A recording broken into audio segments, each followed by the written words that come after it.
Hello everybody, welcome back. Let's have a quick look at these charts. I'll try and make this video quick, to be fair, because there's not a great deal to say about it. So, over the last couple of days we had this measured move that suggests perhaps maybe we're going to come down to the 200 simple or exponential on the 4 hourly, basically a golden cross retest, after this fake out that we got. So, remember, the closer you get to the end of an apex, most of the time, not all the time, but for most charts, you want to break out sooner rather than later. Don't want to wait more than 75% of the way through.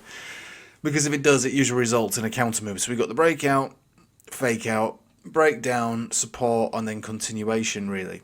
Now, this currently is the lowest wick, which actually is the measured move, to be fair. So it's weird. You could think that maybe this is the low already that was seen back last week, really.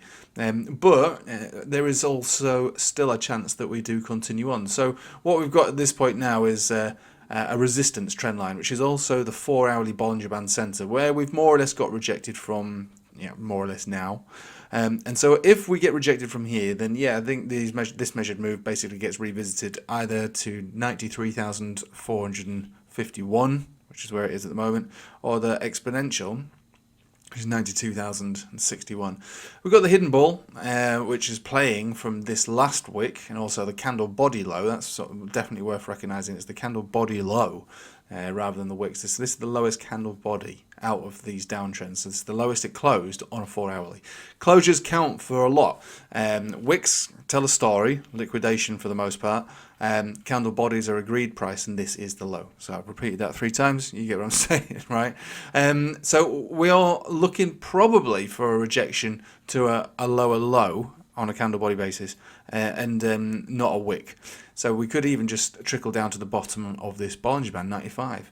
But personally, it's all about this area. We want to see getting above, closing above, and continuing from this 4 hourly Bollinger Band. If we go to the daily, there's also a bit of evidence to suggest that bounce, or today's bounce, which it is today, is enough, which is the 21 exponential moving average got revisited again on a wick basis, and from there we've been lifted back up again. So it's a tricky one to call, because there is some hidden bull, there's also some hidden bear, and with that we don't really know with any major certainty which way it wants to go. You've got rock and a hard place, basically getting squashed in between the two. We've got a fair bit of stuff going on today. CPI coming out today as well, and I actually think that it would be favourable. My normal barometer for CPI is oil, and this is your oil chart, really, continuing to creep down and down and down and down. A big move is coming for oil. I actually think it's going to be a big move to the down, to be honest with you. But this area here, this $68 a barrel oil, still holding strong. So we'll have to wait and see what CPI says. But I think it's going to be favourable. So I think the dollar's going to go down, and we'll see. Currency pairs will probably be benefiting from that. We've already seen pound versus dollar going up, euro versus dollar going up, and I think this might be the continuation of that. So CPI might be able to save Bitcoin today from breaking down. So we'll wait for that information to come through later today and see which way it responds. I think it's going to, like I say, respond favourably. But based on the chart itself, there is support on the daily, there is resistance on the 4 hourly, and until we have a break in either direction, not really sure how it's going to respond. There's no short signal on this itchy cloud. We're getting close to it, but you're not going to get a short signal till you close below 94,300. You're not going to get a pump signal or a trend signal on this one either. But in its defense, on the daily, we still have the trend signal that is in play all the way down here. The cheeky span is, it's just less than a week away from closing into the price action. So we kind of have to go higher than this over the next, this is going to be like 5 days, is that? That's 5 days before we close in there. Yeah, so 5 days from today have to be higher than this.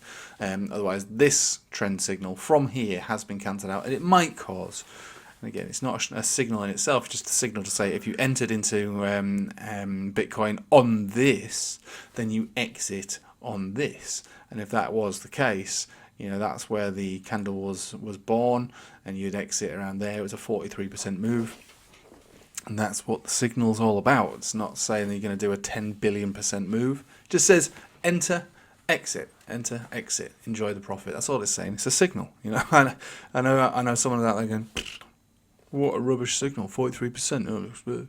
But no, that's fine. It's all about giving you a bit more certainty about, okay, this is a trend. Lots of altcoins have this too, by the way. It's not just Bitcoin. I mean, your average top cap altcoin and medium caps, they all have these signals. Ethereum also being one of them. Signal here. Ethereum could come all the way down to 3,100 if we wanted to do it today. 3,140 today. And we've also got a little bit more time to continue with the trend on Ethereum. So Ethereum has the opportunity to drip down lower if it wants to. And again, Ethereum being one thing, it's usually a sign of overall health for crypto, and it's still in an uptrend. It's still being in an uptrend all the way down here. Still in an uptrend all the way down to 3,000, where the golden crosses, the bottom of the golden crosses would be 200 simple and exponential.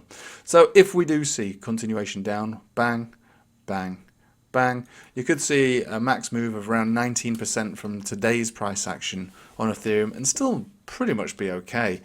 But even looking at it right now, it does appear to be okay. All this bearish divergence that we were sort of afraid of, really, you could argue that that's played out from the top of this resistance. So far down 9. At one point we were down 14. Your average altcoin down pretty much double that. So we might be getting ready for another run on here. And I think CPI will play the biggest picture. It's gonna be an important part of today's price action, and it will probably resolve it in either direction. So we'll have to wait and see what the situation is with CPI. Now, obviously, the hodl bags are fine. Our hodl bags are always fine. Never in from these lower accumulation zones on these altcoins. But from a new trading perspective, you know, from today. Although I still think that the risk of consolidation and continuation of that consolidation is there, given what I'm expecting to see with CPI and the response of that could and probably will cause the market to actually bounce from that support and continue, and then break through the resistance for Bitcoin and add more weight to the green party, which is what's happening at the moment. We're having these, you can call them dead cat bounces at the moment. That's what I was calling them last night on the stream, because effectively, you know, until we've reclaimed highs or at least broken out from the center ranges of these 4 hourly Bollinger Bands, this XRP for example, until we've seen breakouts and continuation of that, they are nothing more than a dead cat bounce to me. And you will see these after a big move down, you'll get a big move back up. You know, from the wick to where we are right now is 24% for XRP, but struggling with the center of this band, which is pushing down. So resistance with every 4 hourly candle body is going to be lower and lower and lower. So it looks to me like most altcoins are going to be playing this. So there's your extension of a 200 exponential. Here's your extension of this is the direction basically of the 20 moving average, and this has given us a symmetrical triangle where we might find ourselves base, bounce, breakout, breakout. This could be the way to play the chart. And for me, like, I don't really want to, you know, nestle myself into new trades based on what I think CPI is going to be. That's kind of crazy. I'm happy to wait and see which direction it goes. And if it keeps going up and we get an opportunity to buy higher support, like a retest of those supports, then those are the trades I'll be happy to try for. The thing that scares me about putting myself into too deep into altcoins again after obviously having such an awesome 4 or 5 weeks, really. The thing that scares me the most is the money flow indexes are very high still. So this is XRP this week, still at 85.60.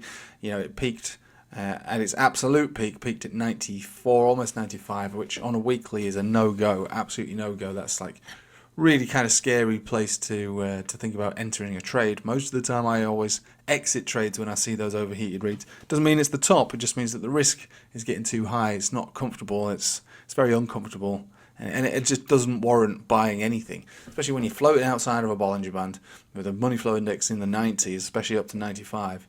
So normally a time to get out and sort of wait for a reset, and this isn't a reset. It can go higher though, because obviously the market is driven by emotions. Everybody's very bullish still, which I think is what's leading to these liquidation events.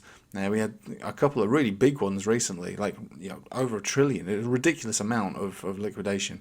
We also on Bitcoin have quite a high money flow index at 82. We've got 2 drives of bearish divergence on the weekly, so it wouldn't at all surprise me to see a consolidation kick in. To the tune of maybe 27%, all the way down to, well, the 20 moving average currently is sitting at 72 almost. So in the 71s, we're closer to 72, and the 200 exponential is also 71,366. So these are the lowest areas I'd expect to see if a meltdown took place.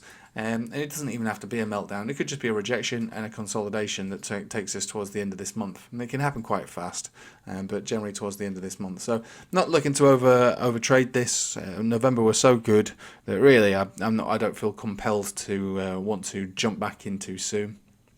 Being too confident and too bullish can sometimes be a massive mistake. You get this feeling of I suppose invincibility when you've done like 300, 400, 500% or whatever. Oh yeah, I can't go wrong. I'll never be able to make a mistake. Oh, what the hell happened here? So you just got to respect that there's an emotional component to this period right now where everybody and their mother is still bullish, and maybe they're right. They could easily be, but the devastation that could take place if you were wrong would be phenomenal. And if that's a 24% move down for Bitcoin, you would expect 40, 50, 60%, perhaps more from price action today on altcoins, especially since the vast majority of them have got these overheated money flow index reads. So with that, we have to think, all right, fair enough.